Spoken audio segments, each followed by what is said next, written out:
waaw képp ku fa nekk it yàlla na la sunu borom génne. amiin te mu gaaw. amiin. bi gën a gaaw nga xamante ne nii bu fekkee ni yaa ngi xëy di ko def incha allahu rabbi. sunu borom dana la dimbali bu fekkee da ngaa nekk ci biir. bëgg a génn yaa jax na dun lamaxun ngay wérd mais boo koy wérd da ngay adat sa tur comme nii boo adatoon sa tur léegi mu nekk 92.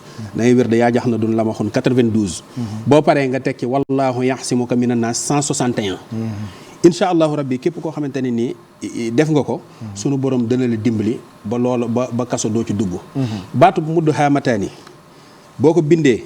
aaya bi ba moom mooy baat bi nga bind ko mudd xaamataani. léegi nga def ko genre comprimé bu ndaw moom it nga naan ko te du laal say bëñ. nga naan comme comprimé ni nga koy naan te du laal sa bëñ. moom it incha allahu rabbi caabi du la féete ginnaaw. waaw waaye daal li bon daal mooy tooñ baaxul. waaw nañuy moytu tooñ ci suñu diggante ak suñu borom ak suñuy diggante ak suñu morom. waaye li wér te wóor daal yooyu moom bokk na ci yi nga xamante ne nii nit ki bu ko defee. suñu borom mën na koo musal ci kaso. xale yi bëgg a tukki itam bëri lool. ñii di jaar ci géej gi ñii di jaar ci yeneen yoon.